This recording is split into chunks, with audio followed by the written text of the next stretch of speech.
bazambala, ainsi de suite. Ndenge lelo ba église musu bakoma kolata ba robe bazambala. Là, c'est la chair, le physique. Dieu n'a pas besoin de physique ou des choses charnelles, non. Ok? Donc, où est déjà deuxième volet, tokoti nango, wanizaki première volet ou tikoleka. Alors, maintenant, tant bazolobela les enfants d'Israël d'aujourd'hui, c'est tout simplement le peuple qui comprennent la parole de Dieu d'une manière spirituelle et puis les peuples qui la mettent en pratique. Donc, ndenge ozolanda biso boye, mama, soki ozwaka liloba na Nzambe, ndenge ozoyoka boye, ozwi liloba na Nzambe, otie na misala, ozosalela yango, d'une manière spirituelle, oza korepresente enfant d'Israël. Na nzoto bazobengo Congolais, na nzoto bazobengo Gabonais, na nzoto bazobenga yo Éthiopien, na nzoto bazobengo Américain, mais spirituellement, ozo représenter famille wana ya Israël. Ok? Alors, lelo potokoma ba famille ya Israël, ezosenga tozonga na kati ya liloba na Nzambe ya solo, tolongwa na liloba ya magie, tolongwa na liloba ya makambo ya nzoto, tolongwa na liloba ya baposa ya mokili, mais tokota na liloba oyo ezali spirituel. Liloba ezali spirituel ezali nini? Liloba oyo ezali sans mélange ya biloko ya bichebechebe. C'est ça la parole spirituelle, c'est-à-dire église oyo il n'y a que la parole et non le mélange. Oh ba photo, oh ba singa, oh ba mwinda, oh ba biloko boye, ba parole nyonso ezali mélanger na ba makambo mokili. Bango baza bana Israël te. Wana d'une manière spirituelle. Alors, ce qui toke dans d'autres volets, vous comprendrez que na mokili oyo mobimba oyo Nzambe asala bamboka ebele. Mais bamboka ngo ndenge Nzambe asala yango, Nzambe apona pe bamboka. Na ancien temps, tomonaki aponaki Israël, mboka wana physique oyo ezalaki na bato balobaka baza pembe. Mais aujourd'hui, lelo, na kotala na basignes du temps, tozo remarqué que Israël, ça nous représente notre Congo, Congo RDC. Ça nous représente Israël. Parce que ce kotali, Congo ezali na histoire. Mosusu akoloba, wapi na Bible esika bakomi Congo. Parce que aza physique. Ils ne comprennent pas les choses spirituelles de Dieu. Parce que aza charnel. Parce que aza mutu ya posa ya nzoto. Or, mutu ya comprendre ndenge molimo ezokamba awa, ils comprennent déjà être le peuple spirituel, c'est tout simplement peuple oyo al kota na pensée ya Nzambe, pe peuple oyo Nzambe apona ye uta ebandeli ya mokili. Mais soko tali Congo, biso peuple topona Nzambe te, mais Nzambe nda pona biso ba Congolais. Lokola Nzambe apona biso, atia ba capacité moko boye na kati na biso ba Congolais. Mais biso moko tomiyebaka te ba capacité oyo Nzambe atia kati na biso. C'est l'une des raisons bozomona même en termes ya richesse. Okomona tala richesse oyo eza na kati ya Congo. Moto mosusu kuta alobaki ke non, eza lokola Nzambe abande kotambola na basaki ya mbongo, atamboli na basaki ya badiama ba or, akende atikaki yango adepozaki yango nde na RDC. Nyonso ezali. Tout y est na RDC. Totali ba prophète mingi ya minene babimaka na RDC. Makambo nyonso ya makasi ya bien ebima na RDC. Donc, Nzamba pona RDC. Alors, tant bazolobela lelo, peuple israélite aujourd'hui, ça représente le Congo spirituellement. Et ça représente aussi toute la nation du monde où va comprendre le message d'une manière spirituelle, où va se transformer. Bango pe va représenter l'Israël. Ce n'est pas que Congo kaka. Non. Ok? Mais sikoyo lelo, tozo se basé na Congo. Mais botala makambo elekaki. Par rapport à verset 1, tant bazolo bela Égypte, nani apesaki Pharaon bokonzi? C'était Dieu. Nani apesaki ba Égyptien mboka wana Égypte? C'est toujours Dieu. Mais comment expliquer? Bana Israël balongwe na Israël, baye na Égypte pour se réfugier. Mais botala, qu'est-ce qui va se passer? Quelque chose d'étrange koleka wana. Bakoti génération wana ekufi. Mais génération mosusu ekomi kobotama. Mais ntango ekomi kobotama, nde sika problème ekomi se poser. Parce que ba Égyptien batala boye. Oh, mais bato toyamba bango te. Bato toyamba bango kala. Mais bakomi kotia biso panzi likolo, ba autochtone baza susu na espace te. Misala biso bonga etosala, ba étranger bazosala. Kwanga na biso, ba étranger bazolia. Mapa na biso, ba étranger bazolia. To empêcher bango ba multiplier te. C'est l'une des raisons Pharaon d'Égypte, oyo akomaki mokonzi ya sika. Il était étonné. Ndapesaki ordre. Il s'éleva sur l'Égypte un nouveau roi qui n'avait point connu Joseph. Il dit à son peuple, voilà les enfants d'Israël qui forment un peuple plus nombreux et plus puissant que nous. Allons, montrons-nous habillés à son égard, empêchons qu'il ne s'accroisse et que s'il survienne une guerre, il ne se joigne à nos ennemis pour nous combattre et sortir ensuite du pays. Ozomon. Abi non. To pekisaba na Israël ba multiplier te.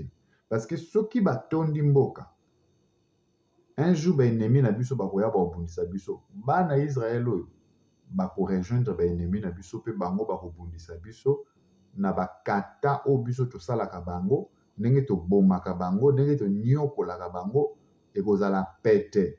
Po basangana na ba ennemi na biso po bango ba bundisa biso soki ba bomi biso bakoki kobima na bango pe bake na bango biso to perdre to bazwi mboka na biso. C'est l'une des raisons Pharaon a posaki loi ya sika afin que a protéger mboka na ye. Sikoyo na bimi po na interpeller biso ba Congolais.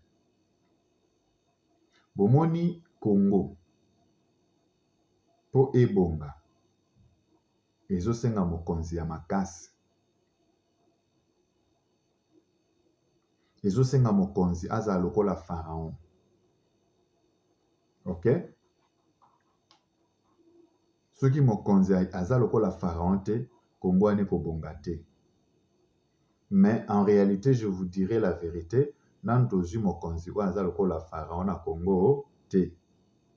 Mais bota la Pharaon. Bien que ayebaki ne bana histoire, ayebaki histoire ya bana Israël malam te, mais ya moni bango kaka baza ba étranger na mboka ne bazotonda, pas à voter loi. Alors, loi ngo avotaki yo wapi? Nde loi oyo lelo toyokaki pe ba politiciens musu bazolobela loi Chami, o bozobenga loi Chami.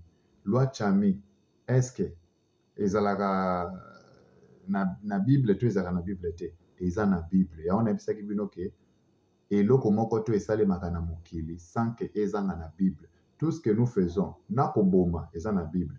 na kolimbisa eza na Bible, na koyokela mawa eza na Bible, na kozanga koyokela mawa eza na Bible.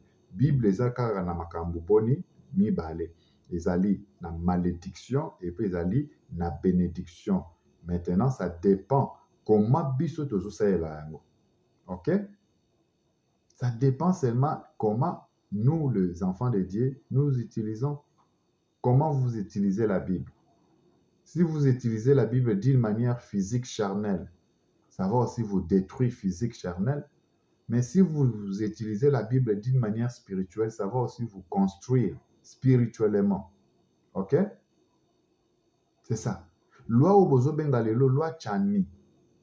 Nde loi chani. Nde loi wana ebanda pa ya Pharaon avotaki yango. Tango avotango nini esalemaki? Po ba diminuer bana Israël ba comme ebele te parce que ceux qui ba comme ebele ba ko rejoindre ba ennemi na bango. C'est ça, Pharaon a défendu la souveraineté de l'Égypte. Mais bino loi chani eyaki na Congo. Banani batelemelaki yango. Ba Congolais batelemeli yango. Pour nani batelemeli yango? Parce que ba Congolais bazotelemela loi wana, ce sont des Congolais aveugles. Baza na misu bazomona te, baza na matoi bazoyoka te, baza na munoko bazoloba na ba Congolais bouzoberi. Il parle de bouzoberi.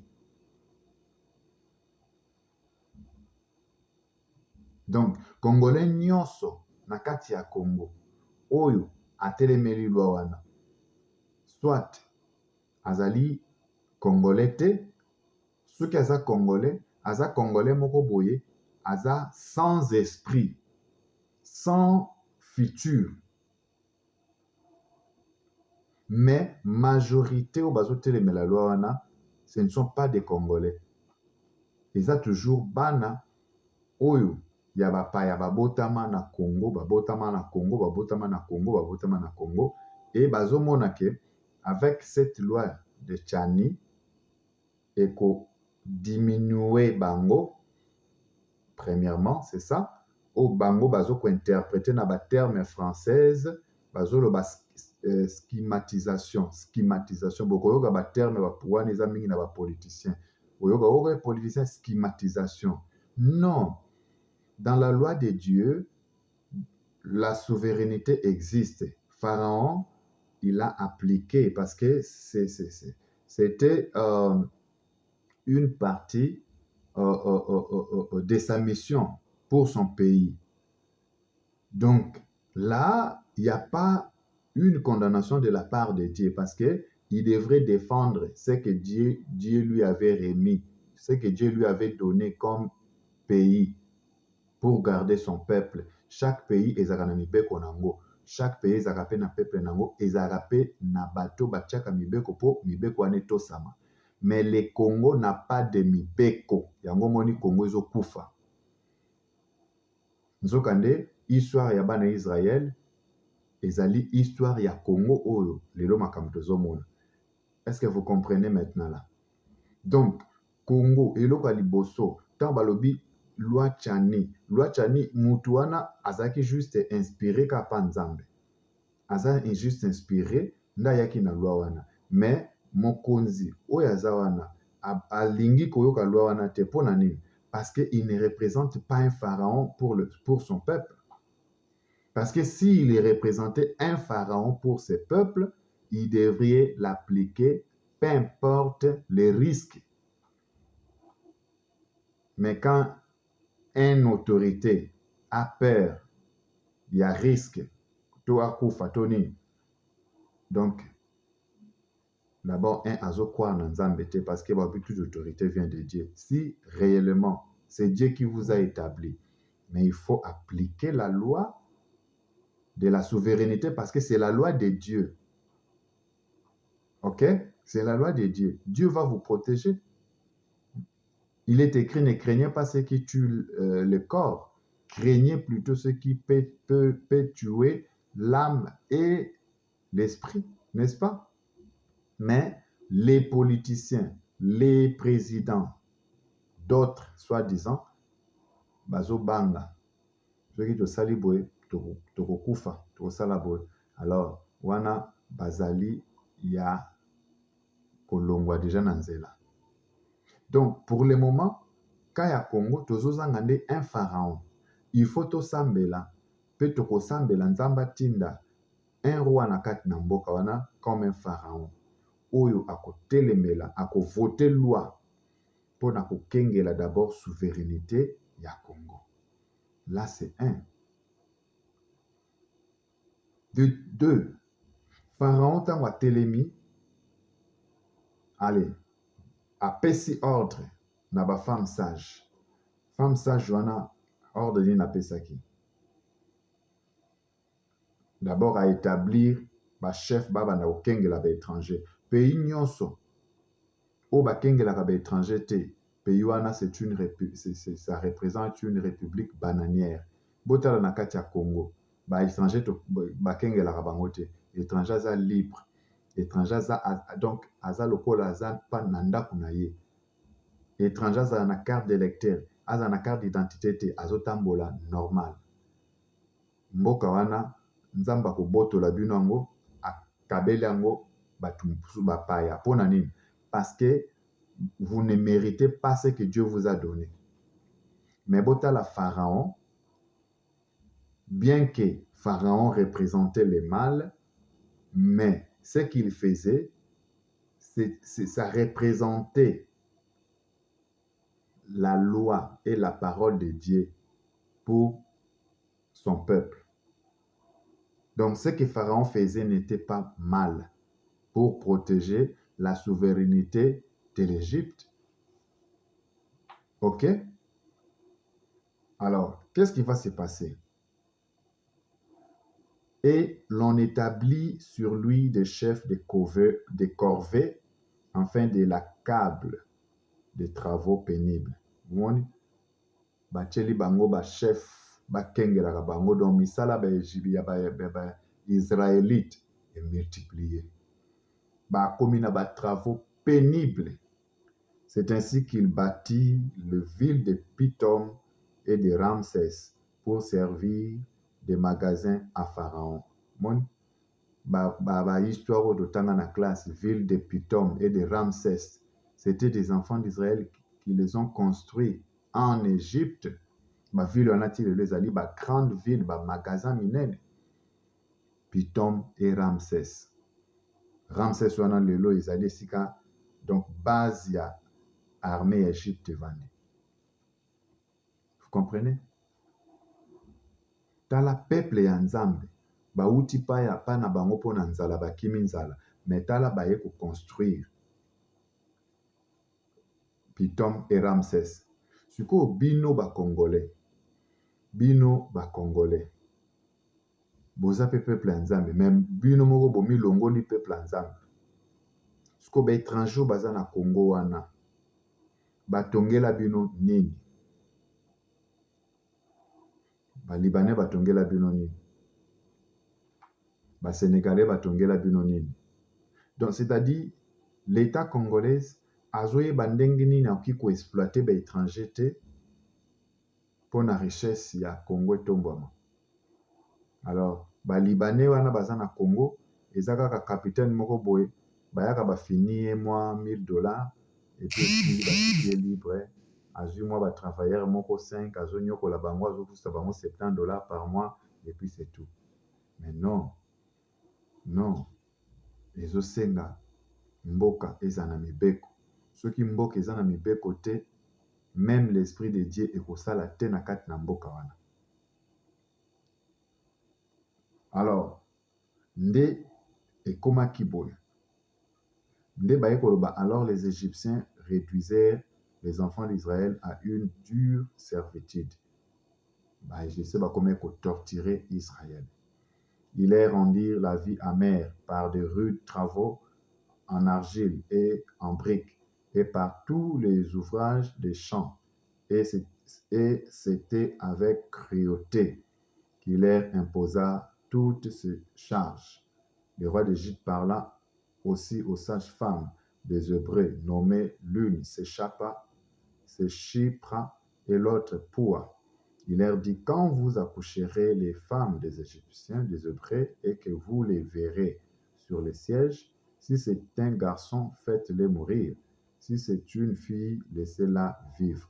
Mais les sages-femmes craignèrent Dieu et ne furent point ce que leur avait dit les rois d'Égypte. Elles laissèrent vivre les enfants. Donc, le roi d'Égypte appela les sages-femmes et leur dit, pourquoi avez-vous agi ainsi? Avez-vous laissé vivre les enfants? Les sages-femmes répondirent, Pharaon, c'est que les femmes des Hébreux ne sont pas comme les Égyptiens. Elles sont vigoureuses et elles accouchent avant l'arrivée des sages femmes. Alors, Dieu fit du bien aux sages femmes et le peuple multiplia et devient très nombreux. Donc, bana Israël, roi pesi mibeko, baboma sikoyo, o bazobotama ko bazotonda na mboka, mboka ezokoma peuplé na ba peuple moko étrangère. Ndemoni, ba femme sage bien que bakoke kosala yango te mpo banda kobanga Nzambe, Nzambe pe ayi kopambola bango parce que baboyaki koboma ba innocent. Mais de toutes les façons, Pharaon, il faisait ce truc pour la souveraineté ya mboka na ye, afin que abatela mboka na ye. Donc mboka nyonso esika mboka nyonso ezali, soki loi ya mboka ezodomine te, esika wana mboka wana babotolaka yango. Donc lelo mboka na biso bazwi yango deja na mikanda. Na mikanda basinya basi bazwi yango. Eloba nango ata ndeko na biso wana papa sango alobaka, mboka na biso basi bateka yango na mikanda. Bino bovandi kaka na Congo, toza na ba diamant, toza na ba or, toza na ba nini, mais esika kendaka boyebi te esika kendaka. Alors, sur ce, ezosenga tozonga na kati na makomi, ezosenga bakonzi ya mboka bazonga na makomi, ezosenga donc gouvernement bazonga na kati na Bible. Eloko ya liboso mpo mboka wana etelema, bazongisa nanu loi tshani. Peu importe, bato bakokritike, bato bakoloba boye, mais il faut batosa oyo eza d'abord liloba na Nzambe. Et ya mibale, kobanda na président ye moko, il faut azala mutu oyo azo respecter mibeko ya mboka, azala na rigueur. Mais soki président aza na rigueur te, ba ministre, ba PDG, bato na ye azokamba, ekozala kaka ndenge wana, eloko moko ekomarche kozala te. Alors, Congo na biso eza mboka kitoko Nzambe apesi, mais eloko ezokofrene yango parce que ba loi oyo ekoki kokamba mboka ezali, mais bazosalela yango te. Mais Pharaon, bien qu'azalaki Pharaon, mais aplikaki souveraineté ya mboka na ye. Alors, biso ba Congolais, bakonzi ya mboka, bozozela nini mpona koaplike? Bozozela nini mpona kovandisa loi na kati na mboka? La justice élève une nation, mais il n'y a pas la justice. Bamiyibi bayiba, lobi batiki bango. Bamiyibi basala boye, lobi batiki bango. Justice ezosalaka na petit peuple. Poluna nda komi na ye lokola makayabu bakataka bachaka boye basalaka boye. Tozonga na kati na makomi, totosa makomi. Yango moni verset oyo ya Exode ezali eza kotalisa biso histoire ya Congo. L'ancien temps etalisaki biso histoire ya Israël. Mais aujourd'hui, selon l'explication spirituelle autre PCA, ça nous représente aujourd'hui l'histoire du Congo et le peuple congolais. Alors, telema lokolo yoki explication au Congolais. Telema lokolo yoki explication au yo ministre. Telema lokolo yoki explication au message esengeli et atteindre même au Konzamboka. Il faut asala musala lokola Pharaon.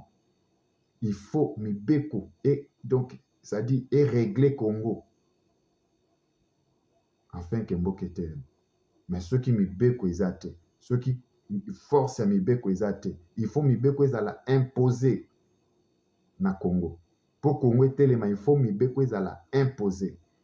Soki président alandi kaka ba gouvernement oyo tosala gouvernement boye, akochange ba gouvernement ata 70.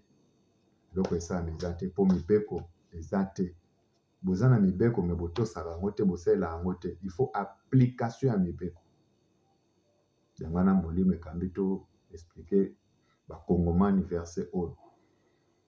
Moto oyo azwi explication oyo, tinda yango bisika nyonso, panza link, bosabone massivement na Masudi TV, afin que bozwaka ba inspiration ya boye. Vraiment, mingi ezali ya koloba. Mais na volet oyo tosuki awa. Et les jours à venir, tokoya ko développer volet mosusu. Alors, qu'est-ce que cela signifie l'exode pour na kosilisa? L'exode, cela signifie moni bana Israël balongwaki na Israël bakoti na Égypte. Donc, changer un endroit à une autre. Donc, c'est-à-dire, olongwe na place moko, ok na place mosusu. Nde babengi exode. Alors, lelo, esengeli biso pe tosala exode. Exode tokosala tokolongwa na Congo te toke na Brazza, tokolongwa na Congo te toke na Gabon, tokolongwa na Congo te toke na Afrique du Sud. Exode tokosala elingi koloba tout simplement tolongola buzoba, tolata mibeko. C'est ça l'exode. Président Mboka, soko longoli makambo nyonso ezali ezangi tina, olati mibeko, osala exode. Yo ministre, soko longoli moyibi, olati justice, osala exode. Yo capitaine, yo roulage, koliaka bambonga makasu ya bato, soko longoli moyibi, olati justice, osala exode. Mama wenze, ozoteka fufu me ekolo wana ozikisango nyonso, ozotiela bato ekolo moko me, so mutu akia kontango ezaka sakomi moko na verre. Soki olongoli moyibi wana, osala exode. Yo frère, sœur, soki olongoli kotonga bato, osali exode. Soki olongoli ba pensée négatif, osali exode. Alors ezosenga ba Congolais basala exode. Exode ya biloba loba. Koloba eza mabe te me biloba loba nde mabe. Soki otiki biloba loba osala exode. Kolia eza mabe te me bilialia. Kolanda eza mabe te me bilanda landa. Olandaka makambo nyonso. Longola yango osala exode. Exode soki otiki kofinga osala exode. Mutu azofinga anana asala exode te. C'est ça. Alors, tosengi bosala siko exode afin que nguya nzambe monana na kati na moko na moko. Donc presque tokomi na suka émission na biso Masudi TV, pour s'abonner massivement et que Dieu vous bénisse. À la prochaine occasion tokomonana. Nzambe abatela bino message ekende na bakonzi nyonso na mokili mobimba po ete Congo na biso tozonga na bosomi, et puis un jour mokana nzambe esalela biso tozala ba peuple fort et vigoureux. Donc tolanda ndenge mibeko ya nzambe ekomami pe totia na misala afin que lobiko emonana. Que Dieu vous bénisse.